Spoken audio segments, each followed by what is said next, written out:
right? My employers actually, they'll take my ID for like 5 to 10 years. ID meaning your passport. You wouldn't be able to travel in. You wouldn't even be able to run away. So for the rest of that 5 years, 5 to 10 years, as a woman, if the man rapes me, where would I go? I don't have friends. I don't have my passport. I can't run. Yes, they're gonna pay me, but they're not gonna treat me well. So they still believe in that thing. And it's not fair for you to just travel to a country, work there, but not have your freedom of having your passport.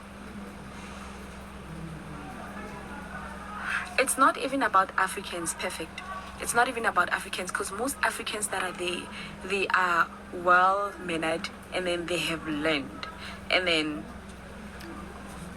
if you have to relocate there as a trader, how can your monthly expenses are gonna be a lot, because rent there doesn't play, right? Rent there doesn't play. Even the food is expensive. But it depends also if your accounts are in US or GBP or KWD or KWD. But also I've realized that even the people who were delivering things for us, guys, I always felt bad, because I always felt bad because every time I would order something from that side, is Amazon. They don't have Take-A-Lot, it's Amazon. Every time I would order things from Amazon, there'll always be a Jordanian bringing things to me. Guys, I bought a Nando's full chicken. In South Africa, that full chicken that I bought, it costed about 250, but that side, that full chicken was like 850. I'm not calculating the drinks, I'm not calculating the sides, I'm not calculating anything. And I came on a live and I was like, you know what, living here is very expensive if you're going to eat fast food. So I was forced to cook some of the days, and there was a time whereby my card was declining to buy food. It was declining because it had expired. So I needed to print a new card and bring it to Dubai, guys. Shipping that card was just a whole lot of money also from my bank. Yes, if I was in South Africa, they were going to do it for free. But now, because they are bringing it to Dubai, I had to pay. Yo, guys, I've suffered. I think it's by the grace of God that I didn't tend to be an escort that side. But I've experienced a lot, guys. I have a lot to take out. They're very racist, but they're very racist amongst each other also. Amongst each other, meaning even if you're an Arab from Saudi Arabia, they wouldn't treat you like you are theirs. They'll treat you like a normal person. And one thing I didn't get is that when you are at the bank, let's say you're from Saudi Arabia, you have a bank, and you are in Dubai, you're using the very same banks. The Dubai people get first help, meaning if you're from Dubai, if you're an Arab from Dubai, when you get to the bank, you are the one who's considered important first, and they'll help you first. Whether people came at 4 a.m. in the morning, they don't care. They'll help their Arabs and then help you after, and it's law. Is Christianity practiced in Dubai, or is it only Muslims? There's Christianity, by the way. Let me pin this one. There is Christian churches that are there in Dubai, but mostly we are surrounded by Arabs. And just know they have, guys, okay, in Dubai Strait, it's quite free.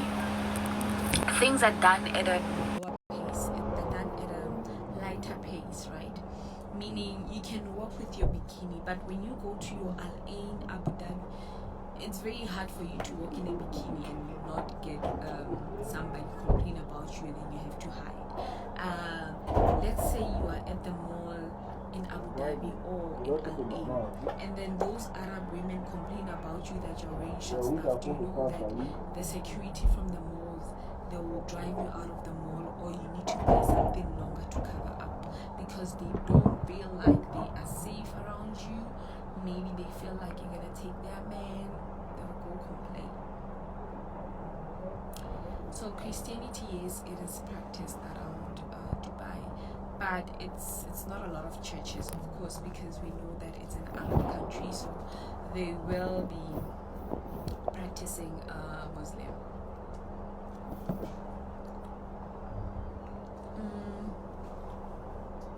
So there's happiness centers. Oh yes, one thing I also wanted to talk about when it comes to Dubai, right, is that women that side don't work, guys. What they do all day, they go shopping, they receive money from their husbands. I don't know how Arab men are built, but literally if I find an Arab man who's Christian, I would settle, because they know how to treat their women. Treat their women meaning when they've worked hard, they can come back home and bring you flowers with Cartier. They can come home, bring you a car with flowers and chocolates. I've learned that men are very intentional about their women. But in South Africa, a woman will buy a man a car. In South Africa, these men, I don't know, guys, I don't know how South African men are built, right? But you South African men, you want us to buy you cars, buy you this, do that, do 50-50 with you. And another thing that I've seen, right? You want women to go 50-50 with you in splitting the bills, but a woman should also come back, become a wife, meaning cook for you, clean for you, wash clothes for you, but you also want her to meet you halfway in paying bills. Like, when did women start being all superpowers? So we need to be educated enough to have your children and teach them. We have to be clean enough that we clean the house, we clean you too. We have to be your mothers to a point whereby we show you direction. We have to make money, and we have to be wise at some point. All of these things, like that a woman is requested to be in South Africa, the women in Dubai are being it without having to do anything much. What do we buy your iPhone and ask you? What? We do buy your iPhones and ask you to move in. We don't want iPhones. Arab women know how to be women. Even South African women know how to be women. It is just that in South Africa, we are forced to fend for ourselves, because now there's this notion of that when you are a woman, what do you bring on the table? That's why you find women fighting so much to have their own, because men have this thing of saying, what do you bring to the table? Arab men will never tell their women that, what do they bring to the table? They will never. I feel like with differences of cultures, Arab men have been taught how to take care of their women. And even in the Bible, right, in the Proverbs 31, when they are explaining this woman that is so perfect in the Proverbs 31, there's a point whereby it's written that the man goes and works for that woman to bring money home, right? And when he brings that money home, the woman will be able to multiply the money. And this is where I'm thinking the Arab women know how to multiply the money. Hey, men will be asking women, what do you bring to the table? And South African men, they'll tell you that they wouldn't even get married to a woman who's not working. They'll tell you that they won't. The reason why, Jane, most of South African women are getting so much money, they are trying so hard, it's because we are put at the tip of an iceberg whereby they tell you, all I want from a woman is to cook, clean, give me some meat, and I'll go work every day and buy anything you want.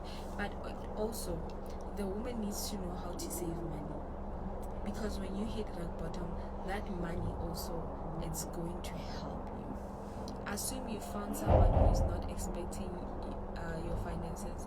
How would you respond to the question, what do you bring to the table? I walk away. When somebody asks me, what do I bring to the table, I would understand that the relationship would be based on, can I provide? I'll walk away. Guys, I would rather be single. Oh guys, we've got 2 minutes remaining. Please come back after 2 minutes. I'll go live again. But I would rather not have a relationship at all, rather than it being based on what can I bring to the table. Because honestly, how do I answer that question? How do I answer that question? Stacey, what do you bring to the table? Do you even know who Stacey is? Like, at times I feel like I shouldn't date anybody who knows me from social media.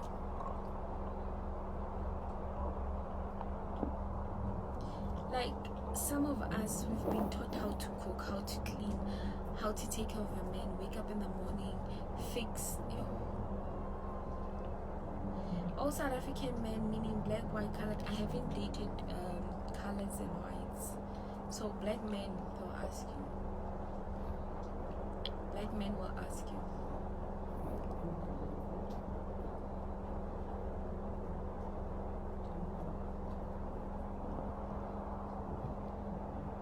Basically, what's my love language? I love a man who cares and who will communicate with me most of the times, guys. I'm an overthinker. So with my overthinking, I would literally like a man to tell me that, you know what, Stacey, you are safe, you're in a safe space, you know. Affirm to me that I am the woman I am. If a man does that to me, I relax. But if a man is just stressing me over how, hey, we need to go 50-50, we need to do this, yes, I can go 50-50, but will you also clean?